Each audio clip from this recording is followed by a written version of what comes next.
लक्ष्मी ही विष्णू म्हणजे तिच्या पतीसोबत जर राहिली तर ती दीर्घकाळ टिकणारी असते. लक्ष्मी स्थिर राहण्यासाठी काही अद्भुत उपाय आज मी या व्हिडिओमध्ये सांगणार आहे, तर व्हिडिओ स्किप न करता शेवटपर्यंत नक्की बघा. हॅलो, नमस्कार, श्री स्वामी समर्थ. मी रेश्मा तुम्हा सगळ्यांचं रेश्माच्या दुनियादारीमध्ये पुन्हा एकदा स्वागत करते. धनलक्ष्मीसाठी श्रीसूक्त, लक्ष्मीसूक्त म्हणून श्रीयंत्राची पूजा रोज करावी. रोज करता आली नाही तरी निदान मंगळवारी, शुक्रवारी, पौर्णिमा या तिथीला करावी. रात्री दहीभक्षण करू नये, लक्ष्मीची अवकृपा होते. व्यवसाय वृद्धी करता शुक्रवारी 3 नाणी नारळासोबत लाल वस्त्रात बांधून घरामध्ये किंवा व्यवसायाच्या ठिकाणी बांधून ठेवावीत. त्यावर हळदीने स्वस्तिक काढावे. निश्चितच लक्ष्मी स्थिर राहते आणि विक्रीत वाढ होते. एक लांब मोरपीस आणून दक्षिणेकडील भिंतीला लावावे. रोज सकाळी संध्याकाळी अगरबत्ती ओवाळावी. असं केल्यास अडकलेली रक्कम नक्की परत मिळते. देवीच्या 3.5 पिठांची यात्रा करून खाना नारळाने ओटी भरावी. अभिषेक करावा. धनप्राप्तीमध्ये वाढ होती, धंद्यात भरभराट होते. नवीन व्यवसाय उद्योग सुरू करण्याच्या आधी किंवा नोकरीच्या ठिकाणी पहिला दिवस असताना नदी, विहीर, समुद्र या ठिकाणी जाऊन एखादे फळ आणि पैसे अर्पण करावे. यश नक्की मिळते. लक्ष्मी प्राप्तीसाठी भाजलेले चणे कबुतरांना खायला द्यावेत. घरामध्ये रोज तिळाच्या तेलाचा दिवा देवाऱ्यात लावावा. तुपाची फुलवात देवाऱ्यात देवाच्या उजव्या बाजूला लावावी व तेलाचा दिवा देवाच्या डाव्या बाजूला लावावा. कर्जमुक्तीसाठी ऋणमोचन मंगळस्तोत्राचे रोज वाचन करावे. नवीन केरसुणी घरात आणल्यानंतर हळदी कुंकू लावून पाणी शिंपडून मगच वापरायला घ्यावी.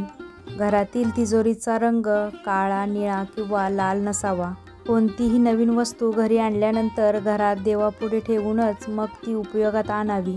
दसऱ्याच्या दिवशी गर्भश्रीमंत व्यक्तीकडून आपटेची पाने घ्यावीत आणि चांदीच्या किंवा पितळेच्या डबीत ठेवून देवाऱ्याजवळ ठेवावीत आणि त्याची रोज पूजा करावी. रोज सायंकाळी तुळशीजवळ तुपाचा दिवा, अगरबत्ती लावावी. घरात निरंतर लक्ष्मीचा वास राहतो. लक्ष्मी प्राप्तीसाठी घरात बनलेले अन्न आणि दूध झाकून ठेवावे. गुरुवारी तुळशीला थोडेसे दूध अर्पण करावे. असं केल्यास लक्ष्मीचे वास्तव्य कायमस्वरूपी राहते. घरामध्ये किमान एक वेळचं जेवण तरी सर्वांनी मिळून एकत्र जेवावे.